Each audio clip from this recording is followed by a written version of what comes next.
रहीम अस्सलाम वालेकुम। Welcome to my channel education with Zia. आज एक दफ़ा फिर मैं आपके साथ बहुत ही ज़्यादा इंपॉर्टेंट एजुकेशन एमसीक्यूज़ लेके आई हूँ जो किसी भी competitive exam like lecturer education, headmaster, headmistress और एसएसटी के लिए बहुत ही ज़्यादा इंपॉर्टेंट है। तो रहना अपने मेरे साथ इस वीडियो के एंड तक और देखने हैं सारे के सारे क्वेश्चन और आप लोगों ने चेक करना है अपना level of understanding and level of preparation कि आपकी तैयारी कहाँ तक है और आपको कितने एमसीक्यूज़ ऑलरेडी आते हैं। तो चलते हैं क्वेश्चन नंबर 1 की तरफ।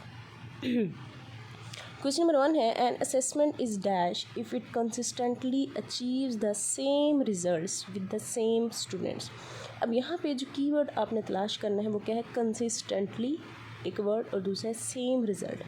तो ये डेफिनेशन है जी रिलायबिलिटी की। तो रिलायबल जो है वो इसका ऑप्शन ठीक होगा। ठीक है, नहीं तो कोई भी अगर टेस्ट है अगर उसको हम एक या दो दफ़ा मतलब पहले एक दफ़ा एडमिनिस्ट्रेट किया देन कुछ दिनों बाद दोबारा एडमिनिस्ट्रेट किया सेम टेस्ट और उनका जो स्कोर है उनमें कंसिस्टेंसी है जो वो सेम है या उनका रिज़ल्ट सेम है ऑलमोस्ट, तो वो हम कहेंगे टेस्ट क्या है वो रिलायबल है।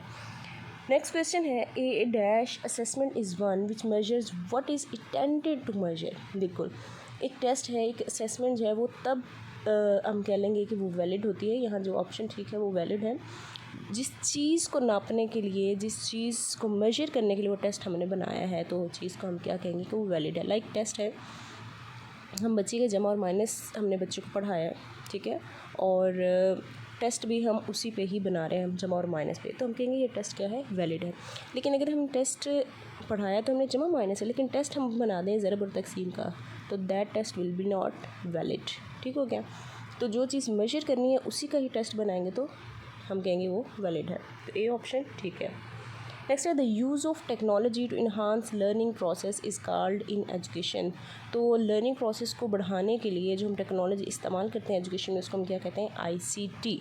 बी ऑप्शन जो है इसका ठीक है। नेक्स्ट है N assessment that measures A students current knowledge for the purpose of assigning suitable course is called. तो करंट नॉलेज को जानने के लिए या फिर उसकी प्रीवियस नॉलेज को जानने के लिए किसी भी प्रोग्राम में, किसी भी कोर्स में, किसी भी क्लास में उसको एडमिशन करने के लिए जो हम टेस्ट लेते हैं, जो असेसमेंट करते हैं उसको हम कहते हैं प्लेसमेंट असेसमेंट। यहाँ पे डायग्नोस्टिक को टिक किया हुआ है तो प्लेसमेंट असेसमेंट आएगा। ठीक हो गया। लाइक किसी भी क्लास में अगर बच्चे का आपने देखा होगा कि हमारे स्कूल में एडमिशन होते हैं, कॉलेजेस में एडमिशन होते हैं तो एक टेस्ट लिया जाता है। ठीक है, वो उसके करंट नॉलेज को, इनके उसके पास ऑलरेडी कितना नॉलेज है, वाकई वो इस क्लास में, जिस क्लास में वो आना चाह रहा है उस क्लास में वो बैठने के काबिल है या नहीं। तो वो जो उसका नॉलेज चेक किया जाता है उसे हम क्या कहते हैं? Placement assessment. नेक्स्ट है जी an assessment that is generally carried out throughout a course. तो थ्रू आउट ए कोर्स जो है या फिर ड्यूरिंग द कोर्स जो है वो है formative assessment. B option. An assessment that is generally carried out at the end of course. तो एंड ऑफ कोर्स का जो वर्ड आ गया ना तो ये है जी सबमिटिव असेसमेंट। सी ऑप्शन ठीक है इसका। नेक्स्ट है which from the following is not a formal assessment. तो आपने स्टेम जो बड़े अच्छे से पढ़नी है, मैं आपको हर दफ़ा ये बात कहती हूँ। विच from the following is not a formal assessment. तो जो डिस्कशन है, डिस्कशन वो फॉर्मल असेसमेंट नहीं है। नेक्स्ट है which from the following is not A informal assessment. तो असाइनमेंट जो है वो इनफॉर्मल असेसमेंट में नहीं होती हैं, तो ए ऑप्शन है। According to John Dewey the teacher should guide students the way of the knowledge as a dash in the learning process. तो जो जॉन डेवे है उसके मुताबिक टीचर को जो है वो स्टूडेंट्स के साथ किस तरह से आप कह लो कि करना चाहिए, तो वो जी फैसिलिटेटर के तौर पे। ठीक है, तो इसका ए ऑप्शन जो है वो आएगा, फैसिलिटेट करेगा जस्ट स्टूडेंट को, अथॉरिटेटिव फिगर नहीं होगा।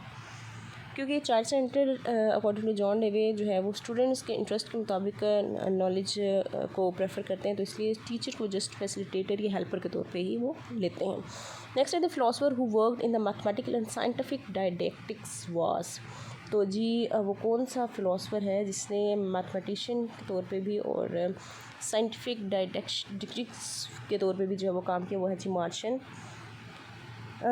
वगेंशन। ठीक हो गया। नेक्स्ट है जी which philosopher gave the idea that education should be based on the principles of human development. तो वो कौन से फिलोसफर थे जिन्होंने बोला कि जो नॉलेज है, जो भी एजुकेशन है वो इंसान के डेवलपमेंट के असूलों पे होनी चाहिए? तो वो थे जी रोसो। सी ऑप्शन जो है इसका ठीक है। Introduce the theory of empiricism. Empiricism जो है वो की थी जी जॉन लॉक ने। ठीक है, एम्पिरिसिज्म क्या होता है कि हम अपने सेंसेस के ज़रिए से जो भी नॉलेज गेन करते हैं उसको हम कहते हैं एम्पिरिकल नॉलेज या फिर एम्पिरिसिज्म। तो ये जॉन लॉक ने की था। नेक्स्ट है who gave the totality conscious ideas. तो ये थे Herbert Spencer. Who wrote the book Emile Rousseau. ठीक है, एक्चुअल में इनकी बुक जो थी ना वो सोशल कॉन्ट्रैक्ट थी रोसो की, और इनका जो नावल था वो एमाइल था। ठीक है, अब यहाँ पे इन्होंने बुक लिखा है तो एमाइल जो रोसो का ही है, तो हमने रोसो को ही टिक करना है। Which philosopher compile kindergarten education system. तो ये जी फ्रेडरिक फ्रॉबल थे। 1837 में जो है इन्होंने ये इंट्रोड्यूस करवाया। व्हेन वाज द बुक, अच्छा ये पता नहीं अब क्या लिखा हुआ है, child development for early childhood studies published for the first time. तो 1895 में जो है वो पहली बुक पब्लिश हुई थी। Which educator gave the idea of behaviourism in education system. तो ये थे जे बी वाटसन। ठीक है, जो कि बिहेवियरिज्म यानी कि बिहेवियरिज्म ये स्कूल ऑफ थॉट है जो कि वाटसन ने दिया था। ठीक है, 7 स्कूल ऑफ थॉट पे भी मेरी बहुत अच्छी वीडियो जो है वो मेरे चैनल पे पड़ी हुई है, तो आप वो भी ज़रूर देखिएगा क्योंकि वो भी बहुत ज़्यादा इंपॉर्टेंट है कि कौन सा स्कूल ऑफ थॉट किसने दिया और किसमें क्या बात की गई, क्योंकि यहाँ से क्वेश्चन लाजमी आता है। Next, at the beginning of the 19th century whose focus was the study of the development of the mind. तो 19वीं सदी के शुरू में किसने इंसान के दिमाग की डेवलपमेंट पे जो है वो काम किया, तो वो थे जीन पियाजे। वेरी फेमस नाम, आप सबको इसका पता होगा। जीन पियाजे ने जो है वो कॉग्निटिव डेवलपमेंट थियरी दी थी, जिसमें उन्होंने 4 stages sensory, motor, pre operational और कंक्रीट ऑपरेशन और फॉर्मल ऑपरेशन जो स्टेजेस दी थी बच्चे की डेवलपमेंट की, कौन सा बच्चा किस स्टेज में किस तरह उसकी डेवलपमेंट होती है और वो क्या क्या काम कर सकता है। एनीवे, इस पे भी मेरी एक वीडियो पड़ी हुई है जीन पियाजे की। आप मेरे चैनल की प्लेलिस्ट में जाएं, वहाँ पे एजुकेशन इंपॉर्टेंट टॉपिक के नाम से प्लेलिस्ट बनी हुई है। उसमें जितने भी इंपॉर्टेंट एजुकेशन के टॉपिक्स हैं सब्जेक्टिव, वो आप रीड आउट कर सकते हैं। उसके अलावा बाकी जो ऑब्जेक्टिव उसकी सेपरेट तमाम प्लेलिस्ट बनी हुई है, you can check it. Next है जी who had devised the term IQ। तो जी ये थे विलियम स्टर्न। ठीक है, IQ जो है इनके इंटेलिजेंस क्वोशेंट का जो कॉन्सेप्ट है वो किसने दी था, विलियम स्टर्न ने दिया था। नेक्स्ट है Burt call the intelligence to innate. तो बर्ट ने जो है वो इंटेलिजेंस को क्या कहा था कि एक इंटेलिजेंस जो क्या है इनेट है, यानी कि हमें विरासती तौर पे जो ये मिलती है।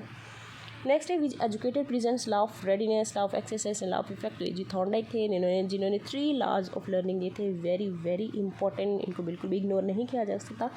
लर्निंग थेरीज पे मेरा बहुत ही बेहतरीन टॉपिक पड़ा हुआ है, वीडियो पड़ी हुई है मेरे चैनल पे, 2 वीडियोज़ हैं तो वो भी आप चेक कर सकते हैं, क्योंकि मैंने वो तमाम वीडियोज़ उन प्रायोरिटी बनाई हुई हैं। कुछ तो आप लोग की डिमांड्स पर, कुछ जो बहुत ज़्यादा इंपॉर्टेंट है जहाँ से क्वेश्चन लाजमी आता है, मैंने उन पर ही ज़्यादा वीडियोज़ बनाई हुई, तो आप जो है वो देख सकते हैं।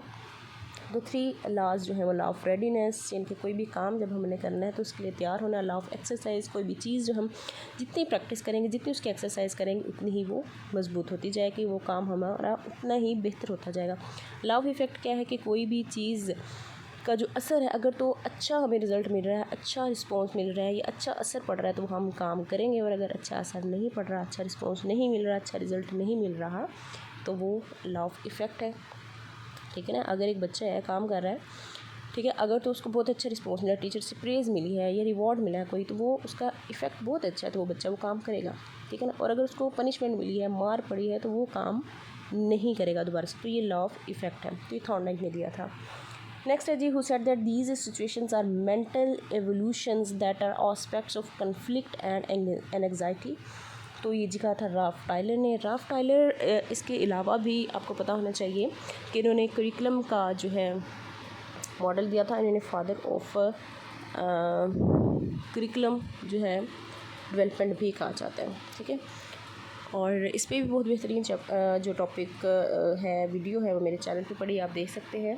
इन्होंने बहुत बेहतरीन जो मॉडल है वो दिया था, 4 स्टेजेस थी उसकी।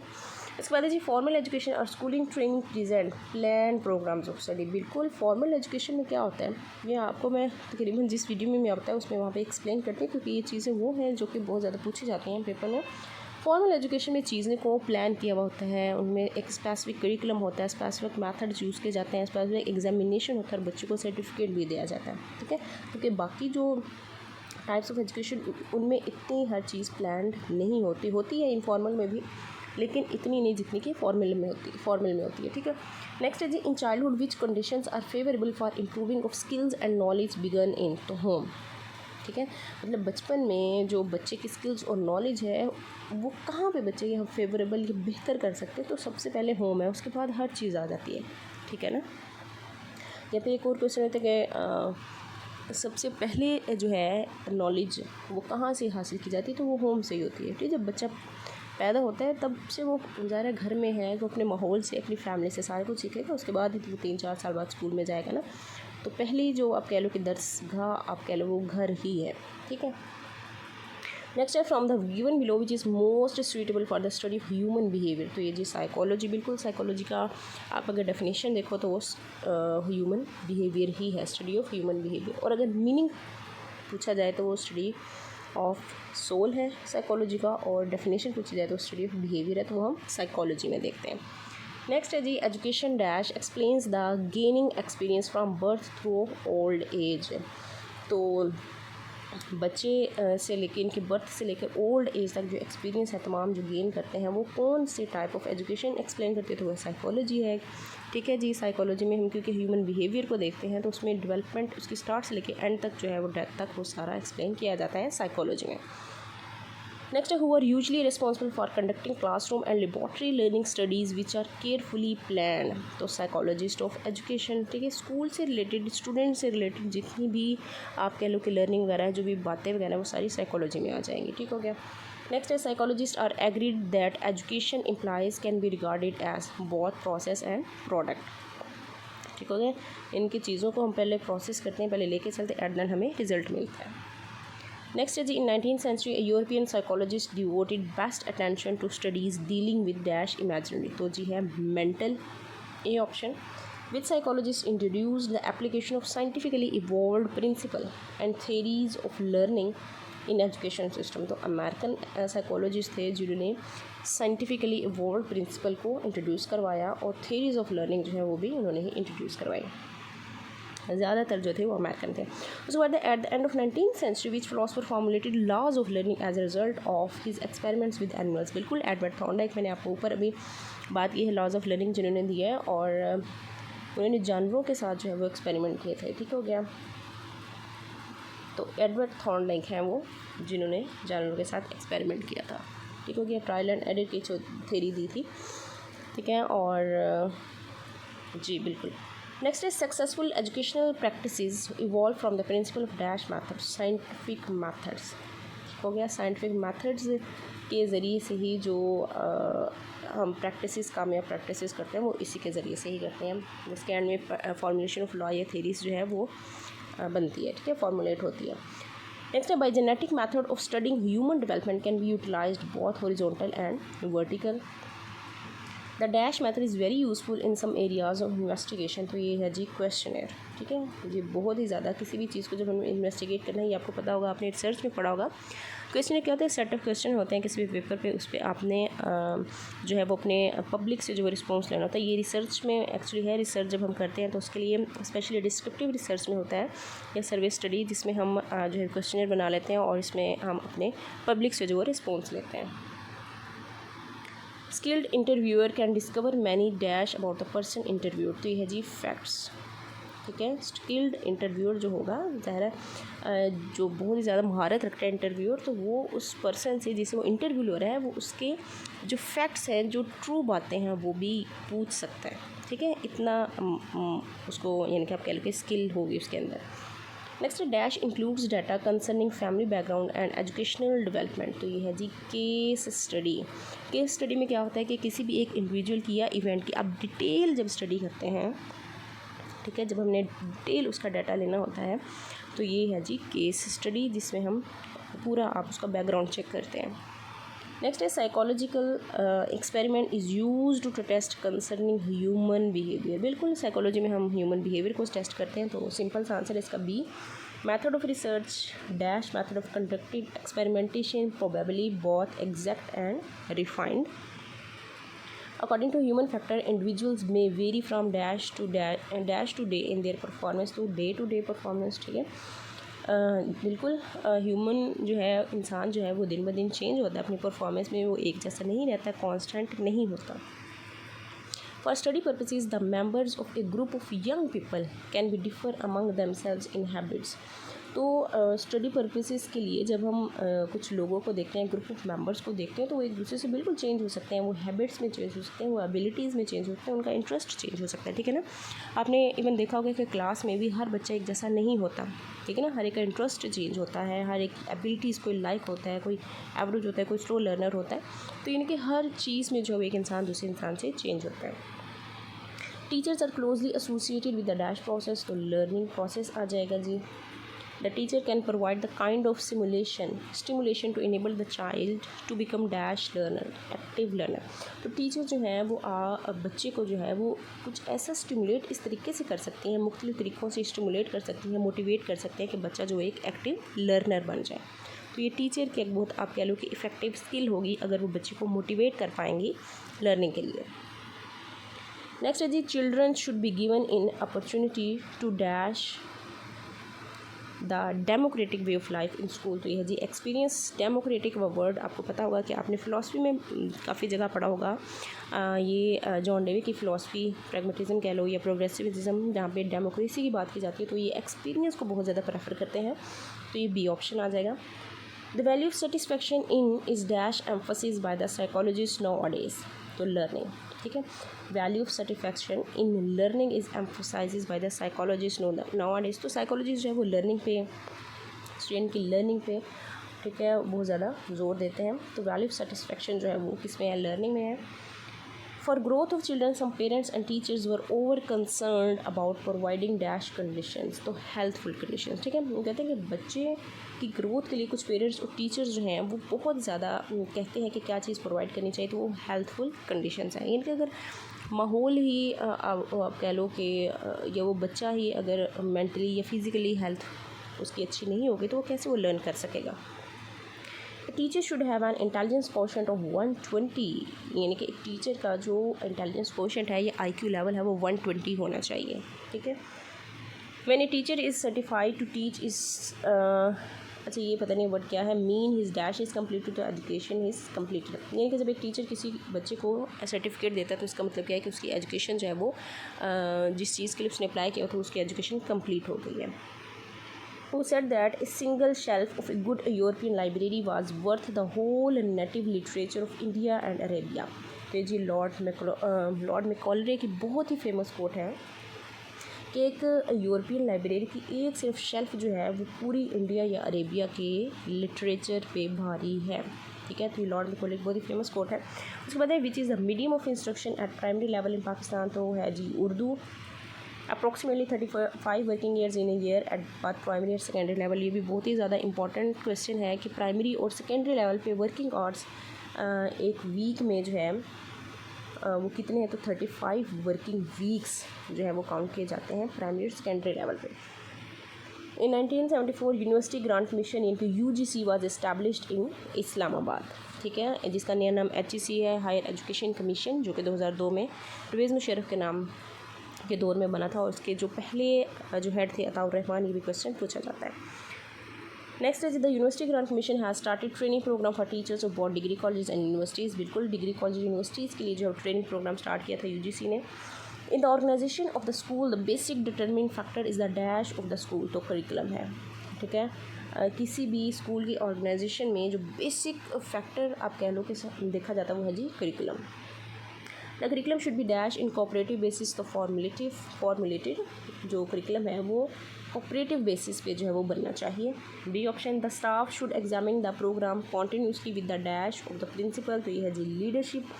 स्टाफ को जो है वो चीज़ों को कॉन्टीन्यूसली किस तरह से एग्जामिन करना चाहिए, लीडरशिप ऑफ द प्रिंसिपल, यानी कि प्रिंसिपल की लीडरशिप में तमाम चीज़ों को जब वो हैंड जो भी है देखना चाहिए, करना चाहिए। Pakistan studies was made a dash subject for a class 10, 12 and 14, क्या जी कंपल्सरी, ठीक है। पाकिस्तान स्टडीज़ को जो वो कंपल्सरी कर दिया गया है किस क्लासेस के लिए, 10वीं, 12वीं और 14वीं के लिए। इसके बाद the dash universities and colleges were organised a number of programmes for teacher training for the teaching of dash. तो मुख्तलिफ यूनिवर्सिटीज़ और कॉलेजेस ने जो है वो मुख्तलिफ प्रोग्राम्स जो हैं वो टीचर ट्रेनिंग के लिए ऑर्गेनाइज़ किए थे। किस चीज़ के लिए ऑर्गेनाइज़ किए थे? एग्रीकल्चर टीच करने के लिए, ठीक है। तो जी सी ऑप्शन ठीक है। The scientific development in various fields is brought forward for advising the government have the national committees, A option. Technical education was dashed from the university and board of intermediate and secondary education were established। तो technical education जो है वो separate कर दी गई थी university से और board of intermediate और सेकेंडरी एजुकेशन से, ठीक है। तो टेक्निकल एजुकेशन को जो वो है सेपरेट कर दिया गया था दूसरे यूनिवर्सिटीज़ वगैरह से। Education bureaus were attached to the education departments in the provinces, D option. At the time of partition in 1947 there were dash colleges in working. तो 40 कॉलेजेस थे जो वर्क कर रहे थे at the time of partition के, जब पाकिस्तान अलहदा हुआ था। उसके बाद at the time of partition 1947 there were dash universities in working. तो यूनिवर्सिटीज़ जो हैं वो 2 हैं और कॉलेजेस जो हैं वो 40 हैं। ये आपने याद रखना है, वेरी इंपॉर्टेंट क्वेश्चन। नेक्स्ट है president of Pakistan is the dash in case of federal universities, very important question in case of any test or any interview. कि फेडरल यूनिवर्सिटीज़ में जो चांसलर होता है यूनिवर्सिटी का वो प्रेसिडेंट होता है, ठीक हो गया। उसके बाद है जी vice chancellor shall preside at the dash of the university in the absence of chancellor. तो है जी कन्वोकेशन। वाइस चांसलर जो है वो चांसलर की एब्सेंस में जो है वो कन्वोकेशन अटेंड कर सकता है, यानी कि ले सकता है, ऑर्गेनाइज कर सकता है। उसके बाद quantitative description of experience data is simply A measurement, ठीक है ना। क्वांटिटेटिव डाटा या न्यूमेरिकल डाटा आप कह सकते हैं, उसको हम सिंपली क्या कहते हैं? मेजरमेंट कहते हैं। उसके बाद है जी community health agencies should recognise the importance of the dash aspect of education. तो ये है जी फिज़िकल, ठीक है ना। तो हेल्थ जो है हमारी फिजिकल उसमें आ जाएगी, तो ये फिजिकल एस्पेक्ट ऑफ एजुकेशन जो है वो उसको रिकॉग्नाइज करेगी। उसके बाद in our school and colleges evaluation of individual readiness for further learning is becoming a common practice. हमारे स्कूल और कॉलेजेस में जो है वो फर्दर लर्निंग के लिए हर इंडिविजुअल का जो रेडीनेस होना उसको एवेलुएट करिए, उसको हम क्या करें? बिकमिंग ए कॉमन प्रैक्टिस बन रही है चीज़। In nervous or shy child can not obtain the benefit from his dash experiences learning experiences. जिनका जो बच्चा शर्मीला है, जिसमें कॉन्फिडेंस ही नहीं है, तो वो बच्चा क्या करता है? लर्निंग एक्सपीरियंसेस से फ़ायदा हासिल नहीं कर सकता। Learning to read is a complex activity, C option. The obtaining of thought from the written material can be possible through silent reading, ठीक है ना। साइलेंट रीडिंग से हम रिटन मटेरियल से क्या कर सकते हैं? जो उसके ख़यालात हैं उसको हासिल कर सकते हैं। A successful practice is the real test of learning achievement, ठीक है। यानी कि हम कह सकते हैं कि किसी भी स्टूडेंट की आप कह लो कि लर्निंग जो अचीवमेंट है वो किस तरह हमें पता चल सकती है उसकी कामयाबी, यानी कि अगर उसका रियल टेस्ट जो है उसकी कामयाबी से ही पता चलेगा कि वाकई उसने बहुत बेहतरीन जो है वो लर्निंग की है। अगर उसका रिजल्ट बहुत अच्छा है, उसकी अचीवमेंट बहुत अच्छी है, उसके आउटकम्स बहुत अच्छे हैं। It is openly observe that dash involves much more than measurement evaluation, ठीक है। इवैल्यूएशन वैसे भी बहुत कॉम्प्रिहेंसिव और वास्ट टर्म है और ये इन्वॉल्व्स है मच मोर दैन मेजरमेंट। किसी भी चीज़ की वैल्यू या वर्थ को डिटरमाइन हमने करना तो हम इवैल्यूएशन यूज़ करते हैं। उसके बाद motivation is the dash purpose of evaluation, basic purpose of evaluation. Motivation क्या है? इंटरनल फोर्सेस हैं हमारे अंदर जो किसी भी चीज़ को, किसी भी गोल को अचीव करने के लिए हमें स्टिमुलेट करती हैं, ठीक है। उसके बाद है जी primary purpose of evaluation is to provide a basis for curriculum. तो इवैल्यूएशन का मकसद जो है, प्राइमरी मकसद जो है वो क्या है? Basis for curriculum, both revision and improvement, ठीक है। इवैल्यूएशन से क्या होगा? जब करिकुलम बनेगा तो हमने चीज़ों को रिवाइज़ भी करना है और इम्प्रूव भी करना है, ठीक है ना। अब क्या उसमें खामियां हैं, क्या उसमें फ्लाज हैं, उन सबको हमने इवैल्यूएशन के ज़रिए चेक करना है, ठीक है ना। और किसी भी करिकुलम को हमने जानना हो कि कितना अच्छा, उससे वो स्टूडेंट के इंटरेस्ट से हमें पता चलेगा। उसके बाद जी environment should be main focus in case of institutes, ठीक है। Environment should be main focus in the case of institute. It is dash exercise for complete evaluation of institution. तो ये जी बहुत कॉस्टली एंड टाइम कंज्यूमिंग। उसके बाद जी Webster dash evaluations as examining and judging the worth quality. अच्छा, ये definition किसने दी थी? वेबस्टर ने दी थी। किसकी? इवैल्यूएशन एज एग्जामिनिंग एंड जज द वर्थ, ये इवैल्यूएशन की डेफिनेशन दी थी वेबस्टर ने, तो ये डिफाइन किया था उन्होंने। डैश डिफाइंड एवेल्यूशन, आगे फिर डेफिनेशन आगे process of delineating, obtaining and providing useful information. तो ये है जी स्टेफन बीम ने जो है ये डेफिनेशन दी थी। In educational research how many styles that are used, 4 styles जो है वो यूज़ किए जाते हैं एजुकेशनल रिसर्च में। The other main dash is education is a human activity, other main assumption, ये अज्यूम किया जाता है कि एजुकेशन जो है एक ह्यूमन एक्टिविटी है। Which city of Pakistan is called city of college, is very important and very famous और very easy question. Lahore, of course Lahore को जो है वो सिटी ऑफ कॉलेज यानी कि कॉलेज का शहर कहा जाता है। उसके बाद है जी reciting of national anthem made compulsory in high schools, very important question कि कौमी तराने का जो पढ़ना है हाई स्कूल्स में वो कब लाजमी करार दिया गया, तो ये था जी 9 जून 1957 को। At the time of partition in 1947 there were dash primary schools in working, तो 8413 प्राइमरी स्कूल्स जो थे वो at the time of partition कि जब पाकिस्तान बना था उस वक्त कितने स्कूल जो है वो वर्किंग में थे, तो 8413। और 1947 में ही देर वर क्या कहते हैं कितने टेक्निकल स्कूल जो थे वो वर्क कर रहे थे, वो थे जी 40, तो आपने याद रखना है। कॉलेज भी 40 और यूनिवर्सिटीज़ 2 थी, और टेक्निकल एजुकेशन टेक्निकल स्कूल जो थे वो 40 थे, और प्राइमरी स्कूल जो 8413 थे, ठीक है। इन 1997 how many male teachers were working in Pakistan, तो मेल टीचर्स जो हैं वो 1997 में कितने काम कर रहे थे पाकिस्तान में, तो वो थे जी 48,676। Who became vice chancellor of the Punjab university after partition, तो very important question. Doctor Umar Hayat Malik जो थे वो पाकिस्तान के जो अलहदा जब हुआ था भारत से, तो उस वक्त जब वाइस चांसलर कौन बने थे जी, डॉक्टर उमर हयात मलिक बने थे। उसके बाद who was the first female vice chancellor of Pakistan, तो जी डॉक्टर कनीज़ यूसुफ जो थी वो वाइस चांसलर थी, पहली फीमेल। वो introduce the term mental test, तो जी मेंटल टेस्ट ये जो है ना कैटल लिखा हुआ है यहाँ पे, मेंटल टेस्ट, मेंटल एज जो है वो तो बीने ने की थी, ठीक है। इंटेलिजेंस टेस्ट जो है वो भी बीने ने ही किया था। अब यहाँ पे ऑप्शन जो है उसके मुताबिक उन्होंने कैटल लिखा हुआ है, जबकि कैटल ने जो है वो फ्लूइड एंड क्रिस्टल इंटेलिजेंस की थ्योरी दी थी, ठीक है। The famous educational psychologist Alfred बिने वाज डैश फ्रेंच थे, ठीक है। ये फ्रांस से इनका ताल्लुक था, जिन्होंने अल्फ्रेड बिने ने जो है वो इंटेलिजेंस टेस्टिंग पे काम किया। फ्रांस की गवर्नमेंट ने जो है वो इन्हें कहा था कि आप 3 से 13 साल के बच्चों पे जो है वो टेस्टिंग करें कि वो स्कूल से कितना फ़ायदा हासिल हो रहा है, कि स्कूल में कितनी लर्निंग कर रहे हैं, ठीक है।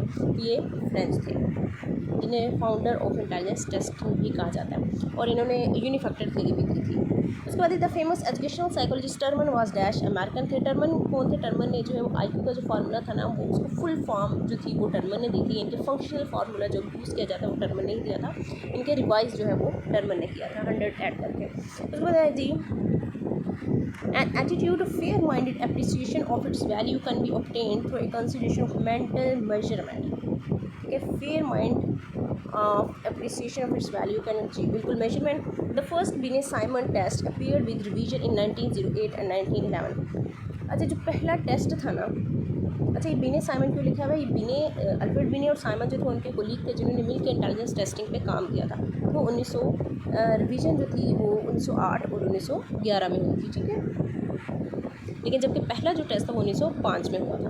उसके बाद in America during World War 1 the testing of the intelligence of individuals began in groups. America में पहली जंग अजीम में जो इंटेलिजेंस की इंडिविजुअल्स की इनके लोगों की जो इंटेलिजेंस टेस्टिंग है वो कब शुरू हुई थी? ग्रुप्स में शुरू हुई थी इनकी।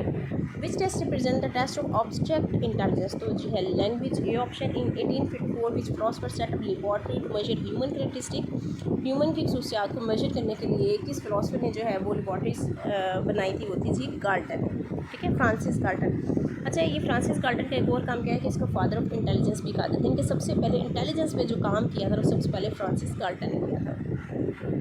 Who state was guidance is the direct relation with a person in whom he start to adjust with the society। अच्छा ये स्टेटमेंट किसने दी थी कि गाइडेंस जो है एक डायरेक्ट रिलेशन है एक इंसान के साथ जिसमें he start to adjust with the society, कि सोसाइटी में माशरे में किस तरह से एडजस्ट करना है। तो ये किसने कहा था? ये कहा जी मैकडोनियल ने कहा था ये। Mother is the dash academy of child, तो ये है जी फर्स्ट अकेडमी ऑफ चाइल्ड। ठीक हो गया, यानी कि बच्चे के पहली दरसगाह जो किसे कहा जाता है, माँ को कहा जाता है। तो इसके साथ ही जो है हमारे 100 MCQs वो कंप्लीट हो गए हैं और ये बहुत ही ज़्यादा इंपॉर्टेंट बेनिफिशियल है। तो उम्मीद है आपको वीडियो पसंद आई। फिर चैनल पे अगर आप नए हैं तो चैनल को जरूर सब्सक्राइब कर दें, बेल आइकन को प्रेस करना मत भूलिए और वीडियो भी अपने फ्रेंड्स के साथ शेयर करना मत भूलिएगा और काइंडली लाइक कर दिया करें वीडियो और कमेंट सेक्शन में प्यार का इज़हार जरूर किया करें। इसके साथ ही मैं आपको कहूँगी अपना बहुत ज़्यादा ख्याल रखिएगा। Best of luck for your preparation. अल्लाह हाफिज़।